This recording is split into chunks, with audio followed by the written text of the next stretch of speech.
The remains of the 10 men stood on trestles above the ground where they had lain buried for 80 years, just inside the granite walls that witnessed their burials 4 decades before. Governor John Larnigan said it was right that the men should now be reburied outside the prison. It is a historic day, and I think it's the right decision to have those men released after 80 years. Relatives of each man carried the coffins to waiting hearses and then followed in procession as, accompanied by the tolling of the bell that once announced the executions themselves, the officers of the prison formed a guard of honour.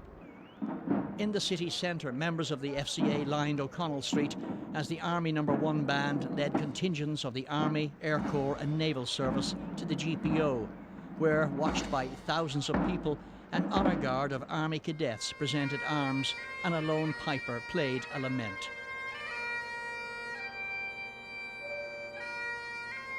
At the Pro-Cathedral, President McAleese, members of the Oireachtas and different religious dominations joined relatives for requiem mass. The 10 coffins were placed in line abreast before the altar.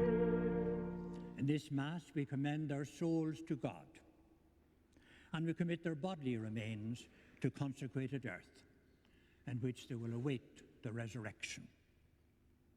And we do not forget that young men died also on the British side, and we commend their souls to God also. After Mass, the 10 coffins were escorted to the Garden of Remembrance in Parnell Square, where they stood for a minute's silence. At Glasnevin Cemetery, the coffins were undraped and placed in the ground for the burial service and graveside oration by the Taoiseach. The Good Friday Agreement has moved us to a new stage in our history, but that certainly does not mean we forget or repudiate those who founded our state. This state has abolished the death penalty and lives by the rule of law.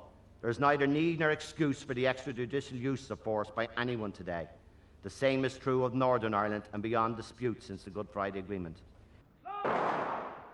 Finally, the firing party rendered honours and the last post sounded.